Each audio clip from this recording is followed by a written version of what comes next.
Tattoo ಹಾಕಿಸ್ಕೊಂಡ್ರೆ government ಕೆಲಸ ಸಿಗೋದಿಲ್ಲ. ಇದು ನಿಜಾನಾ?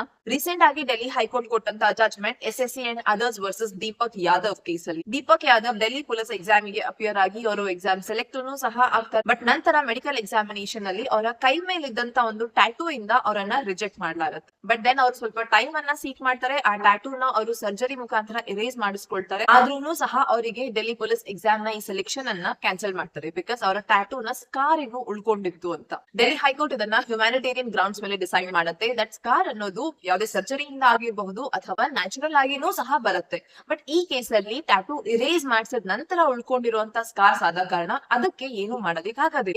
ಸೊ ಹಾಗಾಗಿ ಈ ಎಕ್ಸಾಮ್ ಸೆಲೆಕ್ಷನ್ ಬೋರ್ಡ್ ಗೆ ಅವರು ನಿರ್ದೇಶನ ನೀಡ್ತಾರೆ ದಟ್ ಅವರಿಗೆ ಅಪಾಯಿಂಟ್ಮೆಂಟ್ ಕೊಡಬೇಕು ಅಂತ. ಸೊ ಯಾವುದೇ ಗವರ್ಮೆಂಟ್ ಎಕ್ಸಾಮ್ ನ ಗೈಡ್ ಲೈನ್ಸ್ ಅಲ್ಲಿ ಟ್ಯಾಟೂ ನ ಬಾರ್ ಮಾಡಿದರೆ, ಟ್ಯಾಟೂ ಇದ್ರೆ ನಿಮ್ಮ ಕೆಲಸ ಸಿಗೋದಿಲ್ಲ ಅಂತಂದಾಗ ನೀವು ಎಕ್ಸಾಮ್ ಪಾಸ್ ಆದ ನಂತರನೂ ಸಹ ನಿಮ್ಗೆ ಈ ಮೆಡಿಕಲ್ ಗ್ರೌಂಡ್ಸ್ ಮೇಲೆ ನಿಮ್ಮನ್ನ ಹೊರಗಿಡಬಹುದು. ನಿಮ್ಮ ಸೆಲೆಕ್ಷನ್